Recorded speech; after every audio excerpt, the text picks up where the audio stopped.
Mi cuñada pidió langosta y vino caro. Yo dije, cuentas separadas. La hermana de mi esposo, Brooke, lleva años con esto. En cada cena familiar, cada salida, cada comida de fiesta en un restaurante, pide lo más caro del menú y luego finge no entender cuando llega la cuenta. Nunca la toma. Nunca ofrece dividir. Simplemente se queda ahí, bebiendo lo que sea de gama alta que pidió, y espera a que alguien más pague. Y casi siempre, ese alguien somos mi esposo y yo. Llevamos 5 años casados. En esos 5 años yo he cubierto personalmente las comidas de Brooke al menos 30 veces. Dejé de contar después de la parrilla en marzo, donde pidió un aperitivo de Wagyu de $78, 2 cócteles y un plato principal completo, y luego dijo que se le había olvidado la cartera. Mi esposo siempre dice lo mismo. Es más fácil pagar que empezar una pelea, y antes yo estaba de acuerdo. Antes sonreía y entregaba mi tarjeta porque no quería hacerla complicada. No quería ser la cuñada que hacía las cosas incómodas. Eso cambió el día de mi cumpleaños. Mi esposo planeó una cena en un restaurante italiano muy bonito en el centro. Invitó a sus padres, a su hermano Will, a la esposa de Will y a Brooke. 8 personas en total. Mi esposo le avisó a todos con anticipación que iba a cubrir la cena por mí como regalo de cumpleaños. Dijo, yo pago lo mío y lo de Ellie. Todos los demás se hacen cargo de lo suyo. Simple, claro. Eso fue lo que él les dijo a todos por mensaje, 3 días antes de la cena. Lo escribió en el grupo familiar. Con esas palabras exactas, para que después nadie pudiera decir que no había avisado. Yo estaba sentada a su lado en el sofá cuando lo redactó. Lo leyó 2 veces antes de presionar enviar. Me preguntó si estaba bien así. Le dije que sí. Brooke respondió con un emoji de pulgar arriba. Will respondió, entendido. Mis suegros respondieron juntos, desde el teléfono de él, con una frase amable sobre lo emocionados que estaban por celebrarme. Brooke fue la única que después escribió un mensaje aparte, dirigido solo a mi esposo, preguntando si la regla aplicaba para ella, considerando todo. Mi esposo no me mostró ese mensaje en el momento. Lo vi después, cuando me prestó el teléfono para revisar la dirección del restaurante. Considerando todo. Esa frase me quedó grabada. La leí 3 veces antes de devolverle el teléfono. No le pregunté qué había respondido él. No quería saber. Quería entrar a esa cena sin nada nuevo encima. La noche del cumpleaños llegamos 15 minutos antes que los demás. Mi esposo había escogido el restaurante con cuidado. Era un lugar italiano que llevaba abierto desde los años 80, en una esquina del centro, con manteles blancos almidonados y velas pequeñas en cada mesa. La anfitriona nos llevó a una mesa redonda al fondo, junto a una ventana que daba a la calle. 8 sillas. Mi esposo escogió la silla que daba la espalda a la entrada, para dejarme a mí la vista hacia la puerta. Sabía que me gustaba ver entrar a la gente. ¿Estás bien?, me preguntó. Estoy bien. ¿Segura? Segura. Will y Megan llegaron primero. Will entró sonriendo, con un ramo pequeño de flores blancas que me entregó casi con vergüenza. Megan me dio un abrazo corto y se sentó a mi lado. Olía a un perfume nuevo. Tenía las uñas pintadas de un rosa pálido. Se notaba que se había arreglado. Eso me conmovió más de lo que esperaba. «Feliz cumpleaños», dijo ella sin levantar mucho la voz. «Gracias por venir. No me lo iba a perder». Mis suegros llegaron 10 minutos después. Mi suegra entró del brazo de mi suegro, caminando con pasos cuidadosos. Llevaba un vestido azul oscuro y un collar de perlas pequeñas que yo le había visto en otras ocasiones especiales. Mi suegro la dejó en su silla y se sentó a su lado, frente a mí. Saludó a su hijo con una palmada en el hombro y a mí con una inclinación de cabeza. Brooke fue la última en llegar. 25 minutos tarde. Entró sin disculparse. Llevaba un vestido rojo que no era apropiado para el lugar y unos tacones que sonaban contra el suelo de madera. Se detuvo un momento en la entrada. Paseó la vista por el restaurante como si estuviera midiendo si merecía estar en ese sitio y caminó hacia nosotros. «Disculpen el tráfico», dijo, mientras se quitaba el abrigo. No hubo tráfico. Yo lo sabía porque mi esposo y yo habíamos venido por la misma avenida, pero nadie la corrigió. Se sentó al otro lado de la mesa, casi enfrente de mí, con una silla vacía entre ella y su madre. Esa silla vacía habría sido para una pareja, si Brooke alguna vez hubiera traído a alguien. En 5 años nunca lo había hecho. «Felicidades, cuñada», me dijo, levantando una mano con los dedos abiertos en un saludo aéreo. «Gracias». El mesero llegó casi de inmediato. Era un hombre joven con corbata negra y libreta en la mano. Saludó a la mesa, ofreció el menú especial del día, recitó la lista de vinos. Mi esposo levantó la mano apenas el mesero terminó de hablar.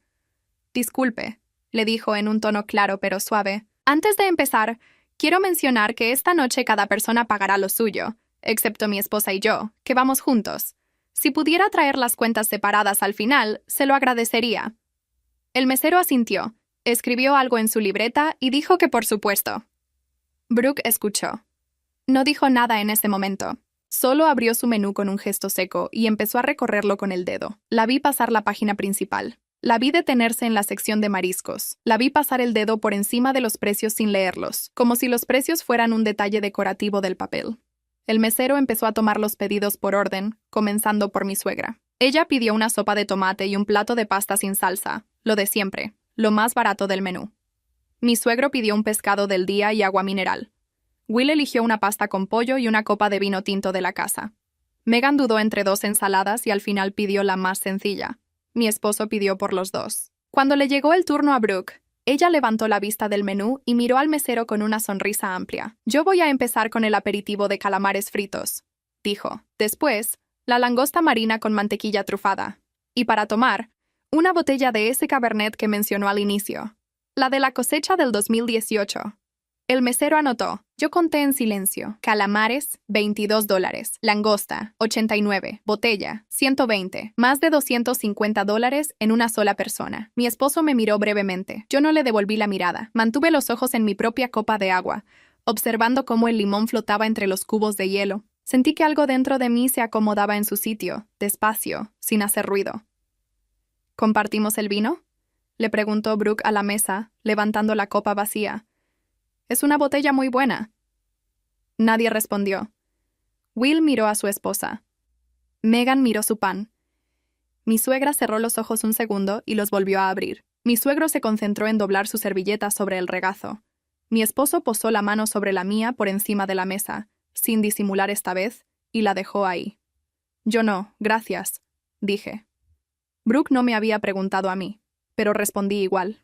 Ella sonrió de medio lado, sirvió su propia copa hasta más arriba de lo prudente y la levantó hacia mí. «Por la cumpleañera. ¡Salud!», dije, sin levantar mi copa de agua. La cena empezó. Llegaron los aperitivos. Will sacó el tema del clima, una obra en la carretera, un partido de fútbol del domingo. Megan le seguía la corriente. Mi suegro mencionó una visita pendiente al cardiólogo. Mi suegra asintió sin decir nada. Brooke bebía. Una copa. Otra copa. Servida por ella misma, sin ofrecer la botella al resto. Brooke habló sobre un viaje a la costa que estaba planeando para el mes siguiente. Will le preguntó si ya tenía las fechas confirmadas. Ella dijo que sí, que iba con 2 amigas, que el hotel costaba una fortuna, pero que valía la pena. Mi suegra le preguntó cómo iba a pagar el viaje. Brooke respondió con la boca llena, que tenía sus métodos. Mi suegra apretó los labios y volvió a su sopa. Yo registré ese gesto. Comí despacio. Mastiqué el pollo más veces de las necesarias antes de tragarlo.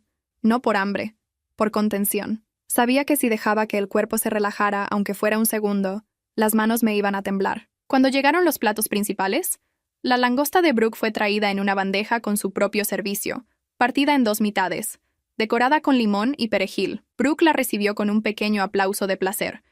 Sacó el teléfono y le tomó una foto.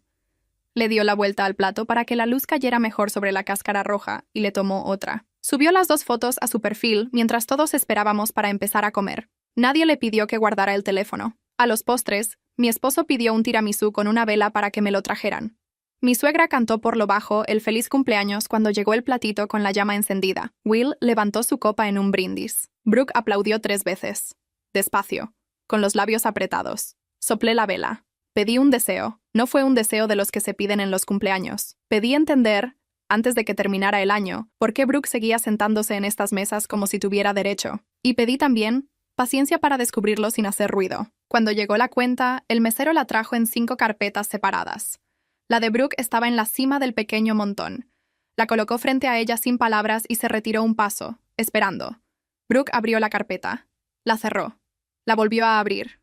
Pasó la vista por los números. Su sonrisa se apagó despacio. «No traje efectivo», dijo en voz baja, dirigiéndose a Will, que estaba sentado 2 sillas más allá. Will no levantó la vista de su propia carpeta. Sacó su tarjeta y la metió en el sobre sin contestar. «Will», repitió ella, esta vez un poco más alto. «Brooke», respondió él, y su voz fue más cansada que enojada. «Tengo 2 hijos en escuela privada. Megan está sin trabajo desde marzo. Esta noche hicimos un esfuerzo para venir. No puedo. Brooke giró la cabeza despacio hacia su padre. Mi suegro estaba revisando su propia cuenta con los lentes en la punta de la nariz. No levantó la vista. Solo dijo sin emoción. Ya hablamos de esto en casa, Brooke. Tu mamá y yo decidimos que esta vez no. Mi suegra cerró los ojos. Yo vi cómo apretaba los puños sobre el regazo, escondidos bajo el mantel. Era la primera vez en 5 años que la veía no defender a su hija menor. Brooke me miró. No dijo nada. Solo me miró. Esperaba, supongo, que yo cediera como siempre, que sacara mi tarjeta, que dijera, no te preocupes, yo me encargo, es mi cumpleaños. No lo dije. Mi esposo pasó su tarjeta para nuestra cuenta. Firmó. Dejó propina. Cerró la carpeta y la entregó al mesero con una inclinación de cabeza. Brooke se levantó. La silla rascó contra el suelo de madera. Varias mesas vecinas voltearon la cabeza. Ella tomó su bolso. Se puso el abrigo y caminó hacia la salida sin terminar de pagar. El mesero se acercó al suegro con cierta vacilación. Le mostró la cuenta de Brooke con discreción. Mi suegro suspiró. Sacó su billetera y deslizó una tarjeta hacia el mesero. La última vez, dijo en un tono que solo yo y mi suegra alcanzamos a escuchar. Mi suegra abrió los ojos. Por primera vez en toda la noche, me miró directamente. Y en esa mirada había algo que no supe descifrar en el momento. No era gratitud, no era disculpa, era casi un aviso. Ellie, dijo ella con la voz ronca por las horas de silencio. Antes de que se vayan, ¿pueden pasar mañana por la casa?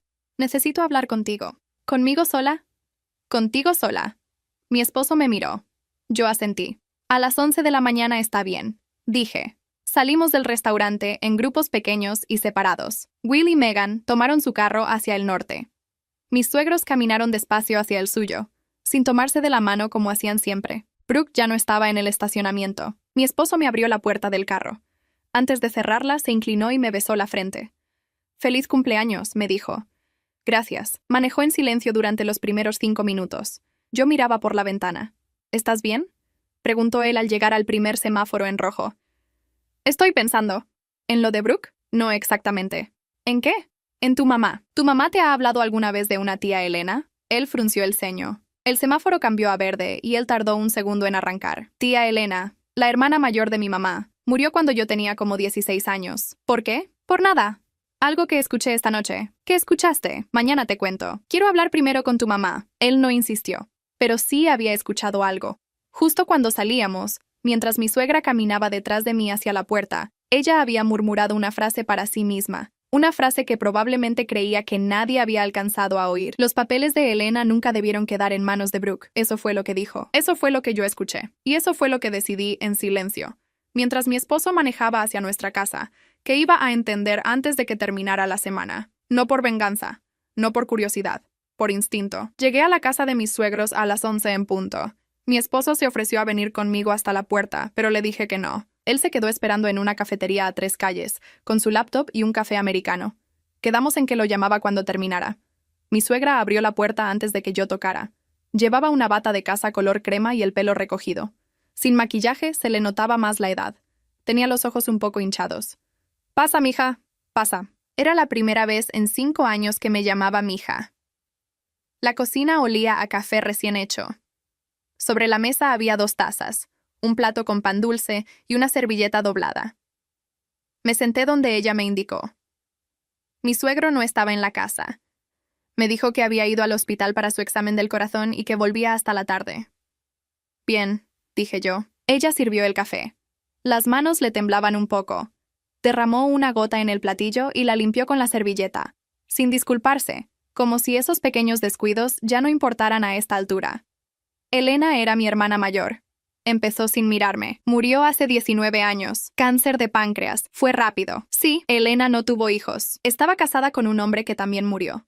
2 años antes que ella. Cuando él se fue, le dejó un dinero. No era una fortuna, pero tampoco era poco. Tomé un sorbo de café.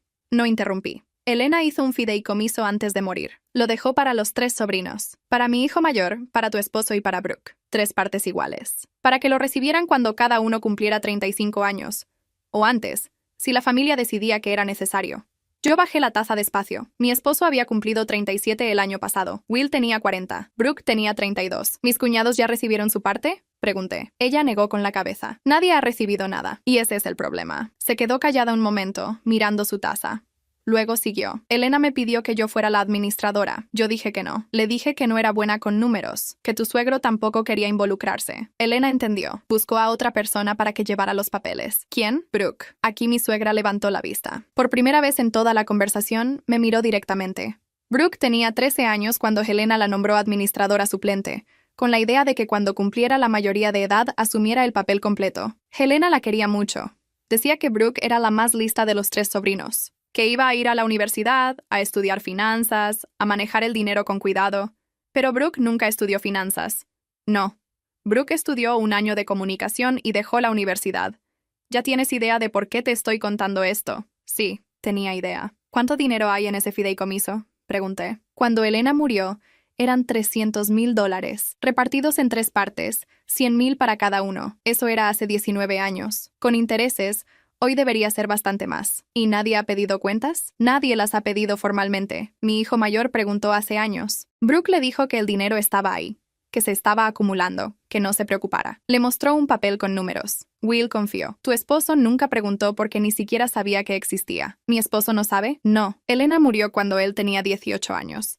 Estaba en la universidad, lejos. La familia decidió esperar a que terminara los estudios para contarle. Después se casó, después tú entraste a la familia, y nunca encontramos el momento. Brooke decía que era mejor no decirle todavía. Me apreté las manos sobre el regazo. Las uñas se me clavaron en la palma. ¿Por qué me cuenta esto ahora? Mi suegra se quedó callada un momento muy largo. Luego se levantó de la mesa, caminó hacia un mueble bajo de la sala y abrió uno de los cajones. Sacó una carpeta delgada, color manila, gastada en las esquinas. Volvió a sentarse y la dejó frente a mí. Anoche, en el restaurante, vi algo en tu cara que no había visto antes. Vi a una mujer que ya no iba a seguir aguantando. Y entendí que si no te lo cuento yo, lo vas a descubrir tú sola. Y va a ser peor para todos. Abrí la carpeta. Adentro había estados de cuenta antiguos, cartas del banco, una copia del testamento de Helena. Todo desordenado, como si alguien lo hubiera guardado con prisa. Estos papeles los encontré hace 6 meses, en una caja en el sótano. Brooke pidió la caja prestada para mudarse a su departamento nuevo y la dejó olvidada aquí. Yo la abrí buscando otra cosa. Encontré esto. ¿Y por qué no dijo nada en 6 meses? Porque tenía miedo. Brooke es mi hija. Es mi hija menor. He estado tratando de entender qué hacer. Pasé los dedos por encima de los papeles. Los estados de cuenta más recientes mostraban movimientos que yo no entendía bien sin estudiarlos con calma, pero un nombre se repetía en varias transferencias salientes. P. Hennessy, el apellido de soltera de Brooke, que ella nunca había cambiado. ¿Puedo llevarme estos papeles? Pregunté. Por eso te llamé, para dártelos. Yo no sé qué hacer con ellos. Tú sí. Cerré la carpeta. La sostuve contra el pecho. Una última cosa, dije. ¿Mi suegro sabe? Tu suegro firmó algunos documentos hace años, sin entender lo que firmaba. Brooke le decía que eran trámites. Él confiaba. Asentí. No le diga nada todavía, ni a mi esposo. Déjeme entender primero qué tengo en las manos. Eso pensaba pedirte. Salí de la casa con la carpeta debajo del abrigo, apretada contra el costado. Caminé las 3 calles hasta la cafetería sin mirar atrás. Mi esposo me esperaba en la mesa del fondo. Levantó la vista cuando entré. ¿Cómo te fue? Bien. ¿Qué quería?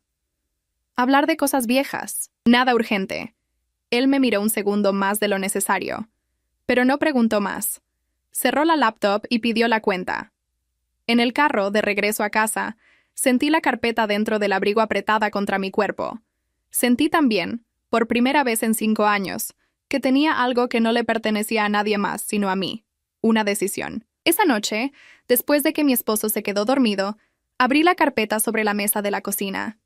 Encendí la lámpara pequeña que da menos luz. Me serví un vaso de agua. Saqué cada hoja, una por una, y las puse en orden por fecha. Tardé 3 horas en organizarlo todo. Había estados de cuenta desde el año 2007, cuando Brooke cumplió 18 años y asumió el papel completo de administradora. Había cartas del banco dirigidas a su nombre. Había una copia del testamento de Helena, con los nombres de los 3 sobrinos escritos a máquina, y la firma de un notario público al final. Lo que vi me dejó las manos frías. La cuenta del fideicomiso, en sus primeros años, había crecido como debía crecer. De $300,000 pasó a 320, luego a 340. Pero a partir del año 2011, los números empezaron a moverse de una manera distinta. Salidas pequeñas al principio. $1,000 aquí, 2,000 allá, todas hacia una cuenta personal a nombre de B. Hennessy. Después salidas más grandes, 5,000, 10,000, 15,000. Para el año 2019, la cuenta del fideicomiso tenía menos de la mitad de lo que había tenido al inicio. Para 2024, último estado de cuenta de la carpeta, había $92,000. Repartidos en 3 partes, eran un poco más de 30,000 para cada sobrino, en lugar de los 250,000 aproximados que cada uno debería estar recibiendo si el dinero hubiera estado bien manejado. Cerré la carpeta, apagué la lámpara. Me quedé sentada en la oscuridad de la cocina por un buen rato. Al día siguiente busqué un nombre en Internet, una abogada de derecho de familia y sucesiones que había salido recomendada en un artículo que leí hacía meses. Se llamaba Patricia Vargas. Tenía oficina en el centro, en un edificio gris con ventanas estrechas. Pedí una cita por teléfono diciendo que era para una consulta inicial. La recepcionista me dio fecha para 3 días después. No le dije nada a mi esposo. La oficina de la doctora Vargas era pequeña y ordenada, estantes con libros de leyes hasta el techo. Un escritorio de madera oscura con 2 sillas enfrente. Ella tenía 60 y pocos años.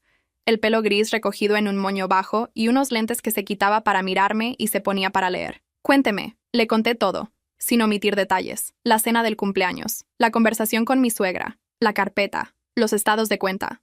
Brooke administradora desde los 13. El testamento de Elena. Los sobrinos que nunca habían recibido nada. Ella escuchó sin interrumpir. Cuando terminé, abrió la carpeta que yo le había llevado y examinó los papeles uno por uno. Tardó unos 20 minutos. Yo me quedé en silencio. Bebí el agua que su asistente había dejado en mi lado del escritorio. Cuando terminó de leer, se quitó los lentes y los dejó sobre el escritorio. Lo que tenemos aquí es una administración irregular de un fideicomiso testamentario. La administradora, su cuñada, ha estado moviendo fondos del patrimonio hacia su cuenta personal durante 13 años.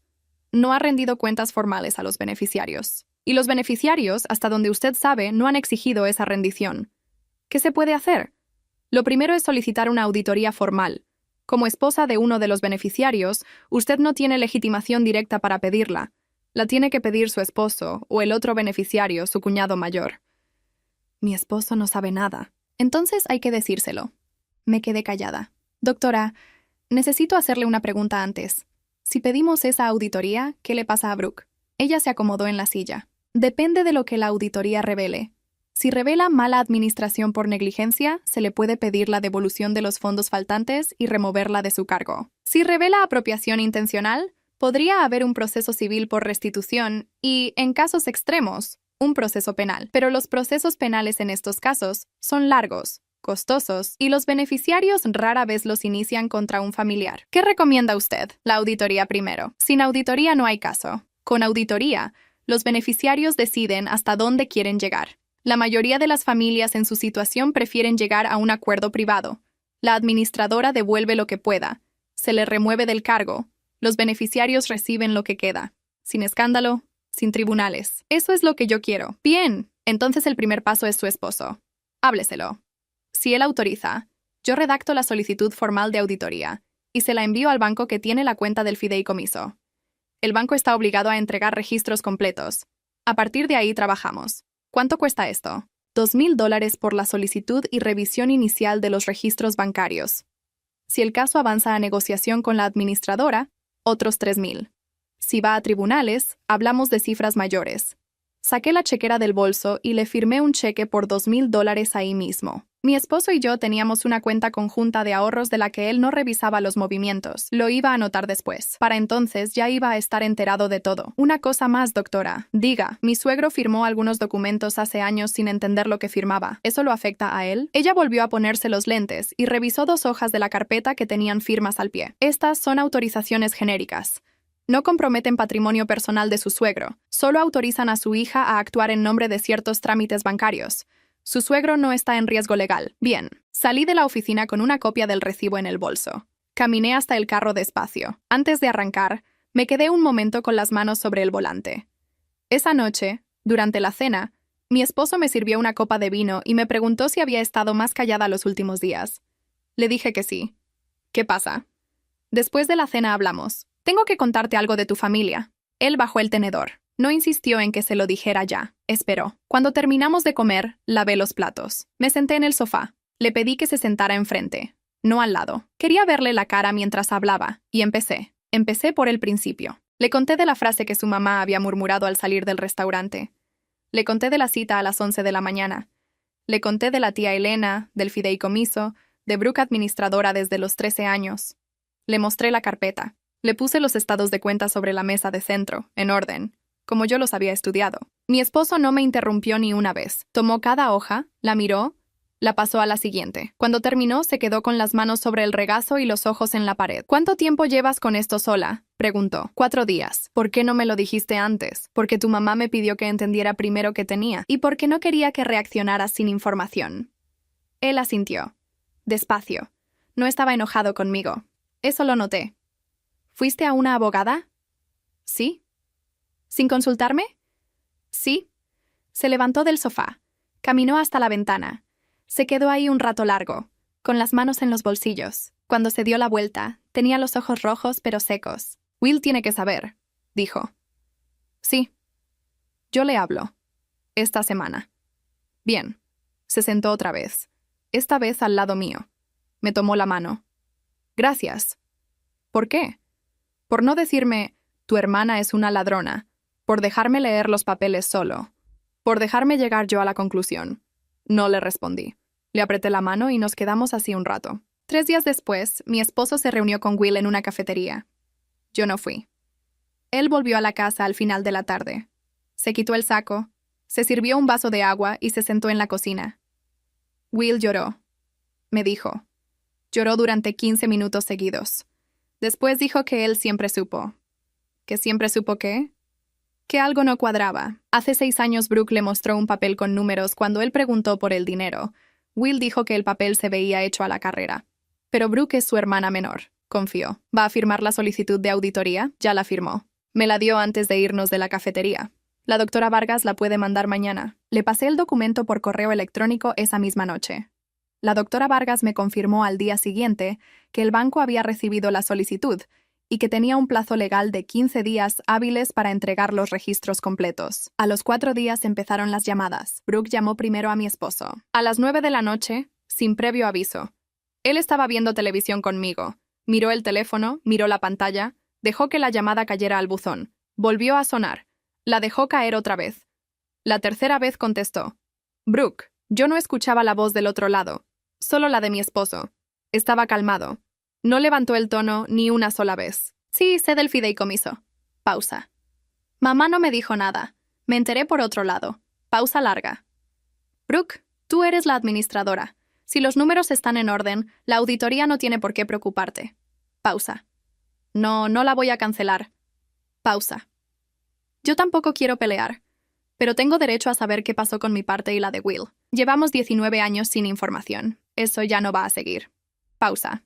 Buenas noches. Colgó. Dejó el teléfono boca abajo sobre la mesa de centro. No me miró. Se quedó un momento mirando la televisión, aunque la película ya había terminado, y solo se veían los créditos. ¿Qué te dijo? Pregunté. Que mamá la traicionó, que tú me estás manipulando, que por una pelea de cuñadas estoy destruyendo a la familia, que si la auditoría avanza, ella se va a defender con todo, y que no la subestime. ¿La subestimas? No. Pero tampoco le tengo miedo. Brooke llamó a Will al día siguiente. Will no contestó. Brooke le mandó mensajes durante toda la tarde. Will se los reenvió a mi esposo en capturas de pantalla. Yo los leí por encima del hombro de mi esposo. Eran mensajes largos, llenos de mayúsculas, acusaciones cruzadas. Brooke decía que Will se estaba dejando llevar por su esposa, que nunca había tenido carácter, que ahora sí lo entendía. Will no respondió ninguno. Después Brooke fue a la casa de mis suegros. Esa parte la supe por mi suegra, que me llamó esa misma noche. Se metió en la sala gritando. Me dijo con la voz apagada. Le dijo a tu suegro que yo había abierto sus papeles privados sin permiso. Le dijo que yo le había robado la confianza de la familia. Tu suegro no le respondió. Solo se quedó sentado en su sillón sin hablar. Después de media hora ella se fue. ¿Usted está bien? Estoy cansada, mija, pero estoy bien. ¿Y mi suegro? Él me preguntó qué pasaba. Le tuve que contar. Lloró un rato. Después me dijo que tenía razón yo, que había que hacer las cosas por la vía correcta. Bien, mija, una cosa más. Diga. Brooke me amenazó antes de irse. Me dijo que si la auditoría avanza, ella va a contar cosas. Cosas viejas. Cosas que pasaron en la familia hace muchos años y que nadie sabe. ¿De qué cosas habla? No lo sé. Pero ella tiene una memoria larga. Y guarda rencores de cuando era niña. Quería avisarte. Le agradecí y colgué. Le pasé la información a mi esposo. Él se quedó pensando un momento. Lo que sea que tenga que decir, que lo diga, respondió. No le vamos a tener miedo a una administradora que llevaba 13 años sin rendir cuentas. Asentí. Esa noche, antes de dormir, recibí un mensaje en el celular. Era de un número desconocido. Ellie, soy Brooke. Necesito hablar contigo. Sin tu esposo. Sin abogados. Mañana. En el lugar que tú escojas. Le mostré el mensaje a mi esposo. Él lo leyó 2 veces. ¿Vas a ir? Lo pensé un momento. Sí, pero no sola. Le conté todo desde el principio. La conversación con su madre. La carpeta. Los nombres en los estados de cuenta. La consulta con la abogada. El cheque que ya había firmado. Mi esposo escuchó sin interrumpir.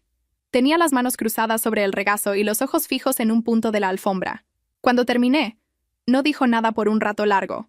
Luego se levantó. Fue a la cocina y volvió con un vaso de agua. Se lo bebió de pie, frente al sofá. ¿Mi mamá lo sabía hace 6 meses? Sí. ¿Y no me dijo? No. ¿Brooke ha estado moviendo dinero a su cuenta desde el 2011? Sí. Se sentó otra vez. Apoyó los codos en las rodillas y se cubrió la cara con las manos. Lo dejé estar. Cuando levantó la cabeza, tenía los ojos rojos pero secos. Tía Elena me regaló un reloj cuando cumplí 15 años. Decía que iba a estar orgullosa de mí cuando fuera grande. Yo nunca supe que me dejó dinero. Lo sé. Will tampoco preguntó nunca con seriedad. No. ¿Y ahora qué? La abogada necesita tu autorización para pedir la auditoría. Tienes que firmar mañana. Yo ya pagué la consulta, no te pido nada más. Pero la firma tiene que ser tuya. Will también tiene que firmar. Sí. La abogada dice que con los 2 beneficiarios mayores que pidan la auditoría es suficiente. Brooke no puede bloquearlo. Se quedó mirando el vaso vacío entre sus manos. Tengo que hablar con Will antes que con nadie más. ¿Sí?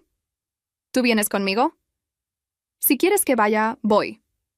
Quiero. Llamó a Will esa misma noche. Le dijo que necesitaban hablar al día siguiente, en persona, sin Megan, sin nadie. Will entendió en el tono que era serio. Quedaron en un café cerca de la oficina de Will, a las 7 de la mañana, antes de que Will entrara a trabajar. Yo manejé. Mi esposo iba callado en el asiento del copiloto. Llevaba la carpeta sobre las piernas, sujetándola con las 2 manos. Will ya estaba en el café cuando llegamos. Tenía un expreso doble enfrente y los ojos cansados de quien no había dormido bien. Se levantó cuando nos vio entrar. Saludó a su hermano con un abrazo corto y a mí con un beso en la mejilla. Nos sentamos los 3 en la mesa del fondo, junto a la ventana. Mi esposo le explicó todo, con menos rodeos de los que había usado conmigo. Le mostró la carpeta. Le dejó leer los estados de cuenta más recientes. Will recorrió los números con el dedo, igual que había hecho Brooke con los precios del menú aquella noche. Cuando levantó la vista, tenía la mandíbula apretada. Yo le pregunté hace 6 años. Le pedí cuentas. Me mostró un papel impreso, hecho en computadora, sin sello del banco. Yo confié. Lo sé, dijo mi esposo. Megan está sin trabajo desde marzo. Mis hijos están en escuela privada. Yo le pedí prestado a Brooke hace 2 meses, $2,000, para pagar la matrícula del segundo trimestre. Me dijo que no tenía. Me hizo sentir como un idiota por pedirle. Y resulta que tiene mi dinero. Tiene parte de tu dinero, corrigió mi esposo. La abogada dice que hay que recuperar lo que se pueda y dividir lo que queda. Will respiró hondo 2 veces. ¿Dónde firmo? A las 11 de esa mañana, los 2 hermanos firmaron la solicitud de auditoría en la oficina de la doctora Vargas. Ella la envió por correo certificado al banco esa misma tarde. El banco tenía 30 días hábiles para entregar los registros completos. Mientras tanto, dijo la abogada, lo importante era no decirle nada a Brooke, ni a la suegra, ni a nadie. Si Brooke se entera antes de tiempo, va a hacer 2 cosas. Va a vaciar lo que queda en la cuenta y va a inventar una historia para justificar lo anterior. No le den ese tiempo. Mi esposo asintió. Will asintió. Yo asentí. Salimos los 3 de la oficina de la doctora Vargas. En la calle, Will abrazó a su hermano largo y fuerte. No dijo gracias. No dijo perdón. Solo lo abrazó. A mí me dio la mano. Ellie, gracias por no quedarte callada. No me quedé callada porque no me convenía quedarme callada. Da igual el motivo. Gracias. Manejé de regreso a la casa con mi esposo otra vez en el asiento del copiloto. Esta vez no iba en silencio. Habló todo el camino. De la tía Elena, del verano que pasó con ella en el campo cuando tenía 12 años, del reloj que todavía guardaba en un cajón. Yo lo dejé hablar. Tenía 19 años de luto contenido por sacar. En las semanas siguientes, mientras esperábamos que el banco respondiera, la vida siguió como si nada. Brooke nos llamó 2 veces. Una para invitarnos a un brunch que no aceptamos. Otra para pedirle prestado a mi esposo $300 para una emergencia con su carro. Mi esposo le dijo que no tenía. Era la primera vez en 5 años que le decía que no. Pero si tú siempre tienes, insistió ella por teléfono. Esta vez no, Brooke. ¿Te peleaste con Ellie? No. Entonces, buenas noches, Brooke. Colgó. Mi suegra llamó una vez. No habló del fideicomiso. Solo preguntó cómo estaba yo. Le dije que estaba bien. Le dije que la quería. Era la primera vez que se lo decía. Ella se quedó callada un momento al otro lado de la línea. Yo también, mija. A los 22 días, la doctora Vargas llamó a la casa. El banco había enviado los registros. Estaban en su oficina. Necesitábamos pasar los 3 a revisarlos. Mi esposo, Will y yo nos sentamos al día siguiente en la sala de juntas pequeña que la abogada usaba para casos sensibles. Sobre la mesa había una carpeta gruesa, mucho más gruesa que la primera. 2 pulgadas de papel. La doctora Vargas la abrió. Es peor de lo que esperábamos. La doctora Vargas dio vuelta a la primera hoja del informe. El fideicomiso original tenía $300,000 en 2005. Con un manejo conservador, hoy debería tener entre 700 y 800,000. Tiene 92,000. Las salidas no autorizadas suman $460,000 a lo largo de 13 años. Todas las transferencias salieron hacia 3 cuentas a nombre de Brooke Hennessy. Una de ahorros, una de corretaje y una de inversión inmobiliaria que abrió en 2017. ¿Inmobiliaria?, preguntó Will. Compró un departamento en 2018. Lo paga con el dinero del fideicomiso. Tiene la propiedad a su nombre. Mi esposo cerró los ojos un momento. ¿Qué se puede hacer?, pregunté. 3 caminos. 1. Demanda civil completa. Recuperación forzada de fondos. Embargo del departamento. Costas legales pagadas por ella. Tarda entre 18 meses y 3 años. El segundo. Acuerdo privado. La citamos a esta oficina. Le mostramos la auditoría. Le damos un plazo para devolver lo que se pueda y firma la transferencia del departamento al nombre del fideicomiso. Sin demanda. Tarda 6 a 8 semanas. El tercero. Denuncia penal. Posible prisión de 1 a 5 años. Pero los procesos penales son lentos y rara vez los beneficiarios recuperan dinero. Mi esposo y Will se miraron. Acuerdo privado, dijo Will. Acuerdo privado, repitió mi esposo. Pero el departamento se transfiere completo, agregó Will. No medio, no parcial, completo. Eso lo decide ella cuando vea los números. La citación llegó a Brooke por correo certificado el martes siguiente. La doctora Vargas me llamó el miércoles. Brooke había pedido cita para el viernes a las 2 de la tarde. Había llamado ella misma, sin abogado. Eso es bueno, dijo la doctora Vargas. Quiere resolverlo rápido. Sabe lo que tiene encima. El viernes a la 1:30 yo estaba sentada en la sala de juntas de la abogada. Will había decidido a último momento no venir. Mi esposo lo apoyó. No quiero estar en la sala cuando la citen, me había dicho él la noche anterior. No tienes que estar. Tú tampoco. Yo voy a estar. ¿Por qué? Porque alguien tiene que mirarla a los ojos cuando vea los papeles. Y no puedes ser tú. Ni puede ser Will. Ustedes son su sangre. Yo no. Él asintió despacio. No discutió. Brooke llegó a las 2:10.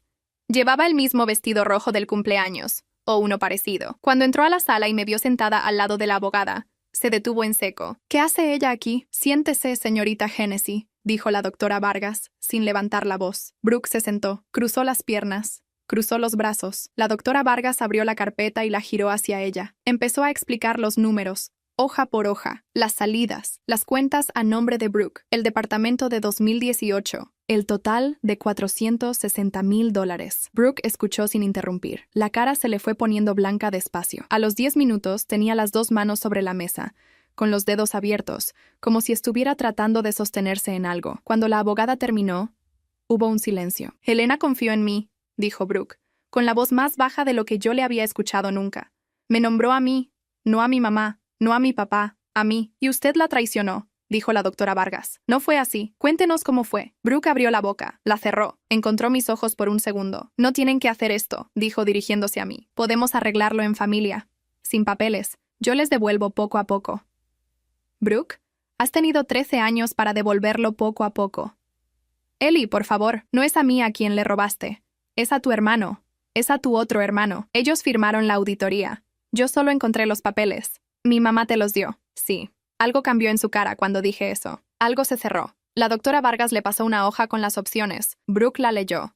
Tardó mucho. Si firmo la transferencia del departamento, ¿no hay demanda? No hay demanda. No hay denuncia penal. Usted firma, devuelve lo que pueda en efectivo en el plazo acordado, y todos siguen con su vida. ¿Qué van a decir mis papás? Eso no es problema de esta oficina. Brooke me miró otra vez. ¿Lo sabe mi mamá? Tu mamá fue quien me dio la carpeta hace 6 semanas. Bajó la cabeza. Por primera vez desde que la conocía, vi a Brooke quedarse sin palabras. Firmó esa misma tarde la transferencia del departamento, el compromiso de devolución del dinero líquido en 5 años, la cláusula de no rendición de cuentas pública. Cuando salió de la oficina, no me miró. Yo me quedé un momento más con la doctora Vargas. ¿Qué sigue? El departamento se vende, el dinero entra al fideicomiso, más lo que quedaba, más los pagos parciales que ella vaya haciendo. Cada uno de los 3 beneficiarios va a recibir una cantidad final. ¿Mi esposo y Will van a recibir? Sí, los 3. ¿Brooke también? Brooke también. Ella sigue siendo beneficiaria. Lo que se le quitó fue el cargo de administradora, no el derecho como sobrina. Eso no me lo esperaba. Pero no dije nada. Salí de la oficina a las 5:15 de la tarde. Mi esposo me esperaba en el carro, en el estacionamiento. Le hice una seña con la mano desde lejos. Él bajó el vidrio. ¿Firmó? Firmó. Subí al carro. Él me tomó la mano. Manejó hacia la casa sin soltarla en todo el camino. El departamento de Brooke se vendió en 4 meses. La doctora Vargas manejó todo. Brooke firmó cada papel sin discutir. Cuando entregó las llaves al nuevo propietario, no pidió ver el lugar una última vez. Solo dejó las llaves en un sobre en la oficina de la abogada y se fue. El dinero entró al fideicomiso, más los 92,000 que quedaban, más los primeros pagos parciales que Brooke empezó a hacer desde un nuevo empleo en una agencia de seguros. Eran cantidades pequeñas, $200, $300 al mes, pero llegaban a tiempo todos los meses, sin falta. A los 6 meses del acuerdo, la doctora Vargas nos llamó a los 3 a su oficina. Mi esposo, Will y yo. Brooke fue citada por separado. La abogada explicó la repartición final. Cada beneficiario recibía $180,000 en transferencia inmediata. Los pagos mensuales de Brooke, durante los próximos 5 años, iban a sumar un complemento que se distribuiría en partes iguales al final del plazo. ¿Brooke también recibe los 180? Preguntó Will. Sí. Es su derecho como sobrina. Will se quedó callado. Bien, dijo, después de un momento. Elena la quería. Elena le dejó esa parte. No somos nosotros quienes vamos a quitárselo. Mi esposo asintió. Yo no dije nada, pero por dentro entendí algo que no había entendido antes, que la justicia, cuando se hace en silencio, no es lo mismo que la venganza. La venganza necesita público. La justicia no. Mi esposo y yo discutimos qué hacer con los $180,000 durante una semana. Will pagó la matrícula completa de sus hijos por adelantado y le compró un carro usado a Megan. Mi esposo y yo decidimos guardarlo. Una parte para los hijos que todavía no habíamos tenido. Otra parte para abrir una cuenta de ahorros separada, a mi nombre solo, por primera vez en 5 años de matrimonio. ¿Por qué a tu nombre solo?, preguntó él sin enojarse. Porque tu hermana movió dinero durante 13 años porque tenía firma sola en una cuenta. Yo no quiero volver a estar en una posición donde dependa de la firma de otra persona para protegerme. Él lo pensó 2 segundos. Tienes razón. Abrimos también una cuenta conjunta nueva, distinta de la anterior, para los gastos de la casa. La cuenta vieja la cerramos. A los 8 meses de la cena del cumpleaños, mi suegra me invitó a la casa otra vez. Esta vez sin secretos, sin carpetas, sin avisos, solo a tomar café. Cuando llegué, ella estaba en la cocina, igual que aquella primera mañana, pero esta vez tenía maquillaje, y el pelo bien arreglado, y un vestido nuevo. «Te ves bien», le dije. «Estoy durmiendo otra vez». Llevaba 6 meses sin dormir bien. Sirvió el café. Me ofreció pan dulce. Nos sentamos. «Brooke vino a verme la semana pasada», dijo. «Bien». Pidió perdón. No sé si fue de verdad, pero pidió. «¿Y usted?» Le dije que la perdono, pero no la voy a recibir todos los domingos como antes. Le dije que tenía que ir a trabajar, ir a terapia, devolver lo que estaba devolviendo y dejarme tranquila por un tiempo. «Eso está bien. Tu suegro habló con ella también. Le dijo cosas que yo no sabía que él pensaba. Llevaba años guardándolas». Tomé un sorbo de café. «¿Cómo está usted?» «Cansada, pero con la conciencia limpia por primera vez en mucho tiempo». Nos quedamos un rato sin hablar. Era un silencio cómodo, distinto de todos los silencios que había habido entre nosotras durante 5 años. «Ellie», dijo ella antes de que yo me fuera, «quiero darte algo». Fue al mismo cajón del mueble bajo de donde había sacado la carpeta meses atrás. Volvió con una caja pequeña, de terciopelo gastado. Era de Elena. Es un anillo que ella me pidió que le diera a la sobrina que se casara con uno de sus sobrinos. Yo lo guardé todos estos años. Tu cuñada nunca se casó. La esposa de Will no es de mi sangre. No la conoce a ella. Tú sí. Abrió la caja. Era un anillo de oro delgado, con una piedra pequeña azul en el centro. No era costoso, pero era antiguo y se notaba. No puedo aceptarlo. Sí puedes. Elena hubiera querido que lo tuvieras tú. Lo tomé. Me lo puse en el dedo derecho. Quedó perfecto. Esa noche, en la cama, mi esposo me preguntó por el anillo. Le conté. Él me besó la mano donde estaba el anillo. No dijo nada. Apagó la luz. Un año después de la cena del cumpleaños, mi esposo y yo cenamos los dos solos en el mismo restaurante italiano del centro. Misma mesa, junto a la ventana, mismo mesero, que se acordó de nosotros y nos saludó con una pequeña inclinación. Yo pedí pollo al limón, mi esposo pidió pasta fresca, una copa de vino para cada uno. Cuando llegó la cuenta, vino en una sola carpeta. Mi esposo la pagó. Salimos del restaurante caminando despacio. Hacía frío, pero estaba sin viento. Él me tomó la mano. ¿Estás bien? Estoy bien. ¿Segura? Segura. Caminamos hasta el carro. Antes de subir, miré una vez hacia atrás, hacia la ventana del restaurante, donde una mujer en su cumpleaños se había sentado un año antes con la cabeza llena de cosas, y había aprendido que no tenía que entregar la tarjeta cada vez que alguien pedía langosta. No había sido venganza. No había sido escándalo. No había sido humillación pública. Había sido orden. Había sido cuentas claras. Había sido un anillo en el dedo derecho. Era suficiente. Subí al carro. Mi esposo arrancó. Manejamos hacia la casa. Y por primera vez en 6 años de matrimonio, no llevaba a nadie sentado en la cabeza. Solo a mí misma.